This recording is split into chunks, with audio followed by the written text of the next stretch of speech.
নমস্কার বন্ধুরা, under-19 world cup আমরা জিতে নিয়েছি।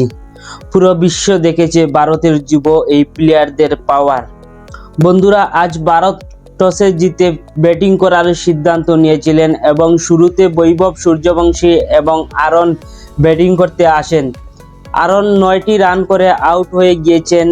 বৈভব সূর্যবংশী যে তাণ্ডব দেখালেন, পুরো বিশ্ব কেঁপে গিয়েছে। এই ছেলেটার কথা কি বলবো ভাই, প্রত্যেকটি বলে যেন 4 আর 6। আপনারা বিশ্বাস করতেই পারবেন না, 80 বলে 175 রান, 15টি 4, 15টি 6, 200-র উপরে স্ট্রাইক রেটে ব্যাটিং করছেন।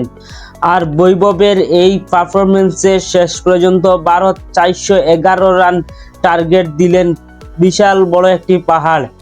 জবাবে ইংল্যান্ড চেস করতে নামে শুরুতেই তাদের একটি উইকেট পড়ে যায় এবং তাদেরও ব্যাটসম্যানরা খুব ভালো পারফরমেন্স করছেন, কিন্তু এই রানের পাহাড় দেখে টপ করে উইকেট পড়তে যায়। একজন প্লেয়ার ফেলকনার একটি সেঞ্চুরি করছেন, ওনার সেঞ্চুরিটিকে আমরা প্রশংসা করতেই পারি। শেষ পর্যন্ত ভারত পুরো নিউজিল্যান্ডকে তছনছ করে ওয়ার্ল্ড কাপ জিতে নিয়েছে।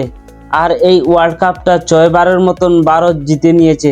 ভাই কি বলবো, আজকের ম্যাচ আপনারা বলতে পারেন ম্যাচ আজকে একতরফা, আমি বলবো একতরফা না, কারণ শুধু বৈভব সূর্যবংশী আর ইংল্যান্ডের মধ্যেই খেলা হয়েছে।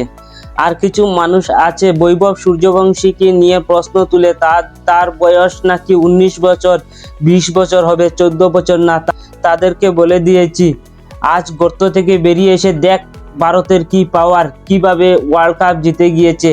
অপরাজিত থেকে একটি ম্যাচও হারেনি, শেষ পর্যন্ত ফাইনাল ওয়ার্ল্ড কাপ ইংল্যান্ডকে হারিয়ে ট্রফি আজ ঘরে নিয়ে এসেছে। আজকের ভারতের প্রত্যেকটি প্লেয়ার মাঠের মধ্যে খুব লড়াই করেছে।